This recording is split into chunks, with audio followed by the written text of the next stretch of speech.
Okay madam. ಎಲ್ಲರಿಗೂ ನಮಸ್ಕಾರ. ನಾನು ಡಾಕ್ಟರ್ ವೀಣಾ ಬಿರಾದಾರ್.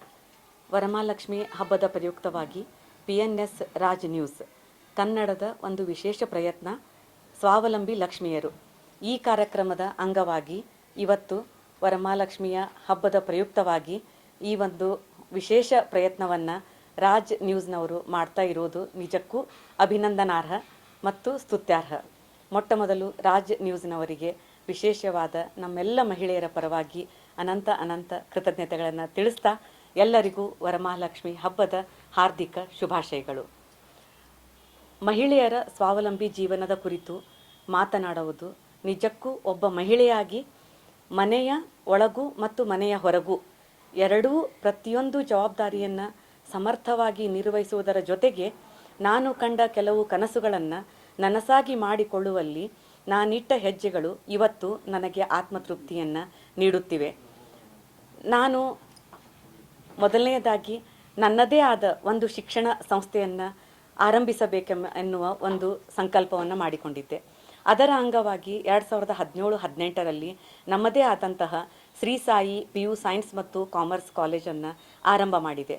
ಅದರ ಜೊತೆಗೆ ಶೈಕ್ಷಣಿಕ ರಂಗದಲ್ಲಿ ನಾವು ಒಂದಿಷ್ಟು ಮಹತ್ತರವಾದ ಯೋಜನೆಗಳನ್ನು ಹಾಕುವುದರ ಜೊತೆಗೆ ಸಾಮಾಜಿಕವಾಗಿಯೂ ಸಹ ಒಂದಿಷ್ಟು ಸೇವಾ ಕಾರ್ಯಗಳನ್ನು ಮಾಡುವ ಹಂಬಲದಿಂದ ಹೊಂಬೆಳಕು ಪ್ರತಿಷ್ಠಾನ ಅಂತನ್ನುವ ಒಂದು ಸಂಸ್ಥೆಯನ್ನು ಆರಂಭ ಮಾಡಿ ಕಳೆದ 9 ವರ್ಷಗಳಿಂದ ಸತತವಾಗಿ ಶಿಕ್ಷಣ ಕ್ಷೇತ್ರದಲ್ಲಿ ಮತ್ತು ಸಾಮಾಜಿಕ ಕ್ಷೇತ್ರದಲ್ಲಿ ಹಲವಾರು ಸಮಾಜಮುಖಿ ಕಾರ್ಯಗಳ ಜೊತೆಗೆ ನೂರಾರು ವಿದ್ಯಾರ್ಥಿಗಳಿಗೆ ಒಳ್ಳೆಯ ಶಿಕ್ಷಣವನ್ನು ನೀಡುವತ್ತ ನಮ್ಮ ಎರಡೂ ಸಂಸ್ಥೆಗಳು ಮುನ್ನಡೆದಿರುವುದು ನಿಜಕ್ಕೂ ಒಂದು ನನಗೆ ಆತ್ಮಸಂತೋಷವನ್ನು ನೀಡುವಂತಹ ಒಂದು ಸಂಗತಿ.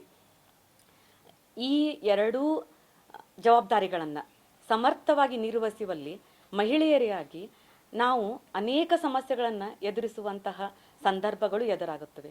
ಮನೆಯ ಕೌಟುಂಬಿಕ ಜವಾಬ್ದಾರಿಗಳ ಜೊತೆಗೆ ಮನೆಯ ಒತ್ತಡಗಳನ್ನು ಎಲ್ಲ ಹಬ್ಬ, ಕುಟುಂಬದವರ ಆರೋಗ್ಯ ಅನಾರೋಗ್ಯ ಹಾಗೂ ಮಕ್ಕಳು, ಪತಿ, ಅತ್ತೆ, ಮಾವ, ತಂದೆ, ತಾಯಿ ಹೀಗೆ ಹಲವಾರು ಜವಾಬ್ದಾರಿಗಳನ್ನು ಮಹಿಳೆ ಇಲ್ಲಿ ನಡೆಸಲೇಬೇಕಾಗಿರ್ತದೆ. ಇಂಥದರ ಜೊತೆಗೆ ತನ್ನ ಕನಸುಗಳನ್ನು ಪೂರೈಸಿಕೊಳ್ಳಲಿಕ್ಕಾಗಿ ಹೊರಗಡೆಯೂ ಸಹ ಮಹಿಳೆ ದುಡಿಯುವುದು ಹಾಗೂ ಕೆಲವೊಂದಿಷ್ಟು ಮಹಿಳೆಯರಿಗೆ ಆರ್ಥಿಕವಾಗಿ ತೊಂದರೆ ಇರುವುದೂ ಸಹ ಮಹಿಳೆಯರು ಹೊರಗಡೆ ಉದ್ಯೋಗವನ್ನು ಮಾಡುವಂತಹ ಪರಿಸ್ಥಿತಿ ಅನಿವಾರ್ಯತೆ ಎದುರಾಗಿರ್ತದೆ. ಇಂಥ ಸಂದರ್ಭದಲ್ಲಿ ಮಹಿಳೆಗೆ ಇರಬೇಕಾಗಿದ್ದು ಮನೆಯ ಜವಾಬ್ದಾರಿಯನ್ನು ಒಳ್ಳೆಯ ರೀತಿಯಲ್ಲಿ ನಡೆಸಿಕೊಂಡು ಮತ್ತು ಹೊರಗಿನ ತನ್ನ ಜವಾಬ್ದಾರಿಯನ್ನು ಸಹ ಸಮಾನವಾಗಿ ತೂಗಿಸಿಕೊಂಡು ಹೋಗುವಂತಹ ಒಂದು ಕರ್ತವ್ಯ ಮಹಿಳೆಯದ್ದು. ಹೀಗಾಗಿ ಮಹಿಳೆ ಮನೆಯಲ್ಲಿಯೂ ಸಹ ಒಂದಿಷ್ಟು ಸಮಸ್ಯೆಗಳಿದ್ದರೂ ಅವುಗಳನ್ನು ಮೆಟ್ಟಿ ನಿಂತು ಹೊರಗಿನ ತನ್ನ ಜವಾಬ್ದಾರಿಯನ್ನು ನಿರ್ವಹಿಸುವಲ್ಲಿ ಸಫಲರಾಗಿದ್ದಾಳೆ. ಇದಕ್ಕೆ ನಾನು ಇಲ್ಲಿ ಹೇಳುವುದು ಮಹಿಳೆಯರಿಗೆ ಹುಟ್ಟಿನಿಂದಲೇ ಬಂದಿರುವಂತಹ ಒಂದು ತಾಳ್ಮೆಯ ಸಹನೆಯ ಗುಣ ಹಾಗೂ ಎಲ್ಲ ಜವಾಬ್ದಾರಿಯನ್ನು ಮಾನಸಿಕವಾಗಿ ಗಟ್ಟಿಯಾಗಿ ನಿಂತು ಎದುರಿಸುವಂತಹ ಗಟ್ಟಿತನ ಮಹಿಳೆಯರದ್ದು.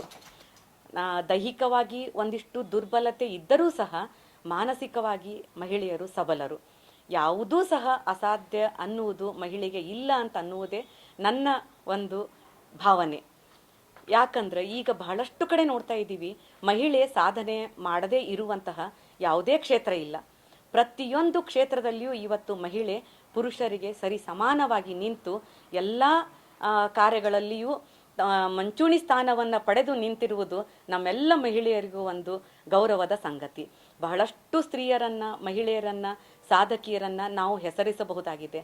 ಆದರೆ ಆ ಸ್ತ್ರೀಯರ ಸಾಲಿನಲ್ಲಿ ನಿಲ್ಲಲಿಕ್ಕೆ ನಮಗೆ ನಮ್ಮದೇ ಆದ ಒಂದಿಷ್ಟು ಅಡೆತಡೆಗಳು ಇರುತ್ತವೆ, ಕೌಟುಂಬಿಕ ಜವಾಬ್ದಾರಿಗಳು ಇರುತ್ತವೆ ಹಾಗೂ ಹೊರಗಡೆ ದುಡಿಯುವಾಗ ಹಲವಾರು ಪ್ರಶ್ನೆಗಳನ್ನು ಎದುರಿಸುವಂತಹ, ಸವಾಲುಗಳನ್ನು ಎದುರಿಸುವಂತಹ ಒಂದಿಷ್ಟು ಸಂದರ್ಭಗಳೂ ಇರುತ್ತವೆ.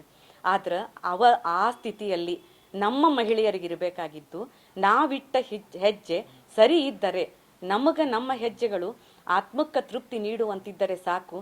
ನಾವು ಅಂದುಕೊಂಡ ಪ್ರತಿಯೊಂದು ಕಾರ್ಯಗಳನ್ನು ಎದುರಿಸಿ ನಿಂತು ಅಲ್ಲಿ ಛಲದಿಂದ ಸಾಧನೆಯ ಮೆಟ್ಟಿಲನ್ನು ಏರುವುದರಲ್ಲಿ ಯಾವುದೂ ತಪ್ಪಿಲ್ಲ, ಯಾವುದೂ ಹೆದರಿಕೆ ಇಲ್ಲ. ಜೀವನ ಬಹಳ ಸಣ್ಣದು.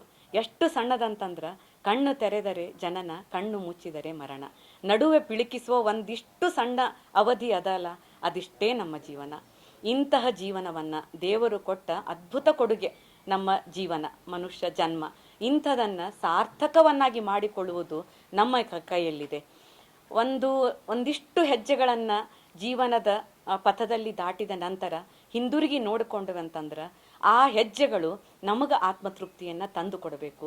ಸಾಧನೆಯನ್ನು ಮಾಡುವುದರಿಂದಲೇ ಅದು ಆಗ್ತದ ಅಂತಲ್ಲ, ಕುಟುಂಬದ ಜೊತೆಗೆ ನಮ್ಮ ಕನಸುಗಳನ್ನು ಈಡೇರಿಸಿಕೊಂಡು ಸಮಾಜದಲ್ಲಿ ನಮ್ಮ ಪುಟ್ಟ ಪುಟ್ಟ ಆಸೆಗಳನ್ನು ನೆರವೇರಿಸಿಕೊಳ್ಳುವುದರಲ್ಲಿ ಮಹಿಳೆಯ ಆತ್ಮತೃಪ್ತಿ, ಆತ್ಮಬಲ ಅಡಗಿದೆ.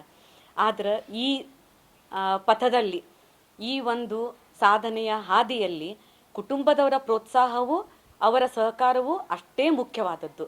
ಸತಿಪತಿಗಳೊಂದಾದ ಭಕ್ತಿ ಹಿತ ಒಪ್ಪುದು ಶಿವಂಗೆ ಅನ್ನುವ ರೀತಿಯಲ್ಲಿ ಪತಿಯ ಸಹಕಾರ, ಕುಟುಂಬದವರ ಬೆಂಬಲ, ಇದೆಲ್ಲದರ ಜೊತೆಗೆ ಸರಿ ಸಮಾನವಾಗಿ ನಾವು ಸಂಸಾರದ ರಥವನ್ನು ಎಳೆಯುತ್ತಾ ಹೊರಗೆ ಸಾಮಾಜಿಕ ಜವಾಬ್ದಾರಿಯನ್ನು ನಿರ್ವಹಿಸಿದರೆ ನಿಜಕ್ಕೂ ಅದೊಂದು ನಮ್ಮ ಬದುಕಿಗೆ ಸುಂದರ ದಾರಿಯನ್ನು ಹಾಕಿಕೊಟ್ಟ ಹಾಗೆ ಆಗ್ತದೆ.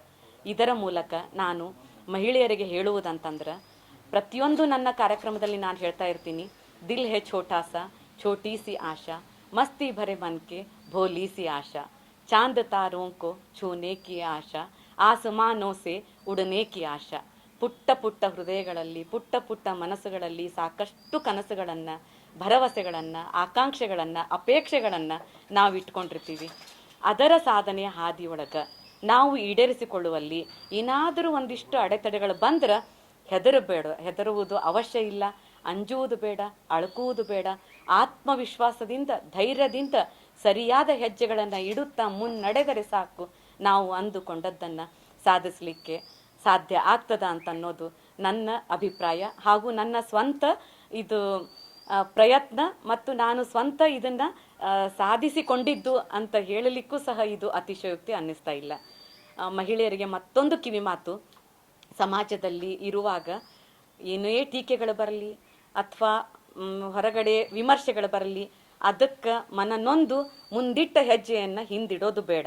ನಾವು ಒಳ್ಳೆಯ ಕೆಲಸಗಳನ್ನು ಮಾಡೋಣ, ನಮ್ಮ ಕುಟುಂಬಕ್ಕೂ ಮಾದರಿಯಾಗೋಣ, ನಮ್ಮ ಸಮಾಜಕ್ಕೂ ಮಾದರಿಯಾಗೋಣ, ನಮ್ಮ ಇನ್ನಿತರ ಎಲ್ಲ ಮಕ್ಕಳು ಪೀಳಿಗೆ ನಮ್ಮ ಕಾರ್ಯಕ್ಷೇತ್ರದಲ್ಲಿ ಅಲ್ಲಿಯೂ ಸಹ ನಾವು ಒಳಿತನ್ನು ಬಯಸುತ್ತಾ ಸಮಾಜದ ಅಭಿವೃದ್ಧಿ ಪಥದಲ್ಲಿ ನಾವೆಲ್ಲರೂ ಕೈ ಜೋಡಿಸುತ್ತಾ ಸಾಗೋಣ.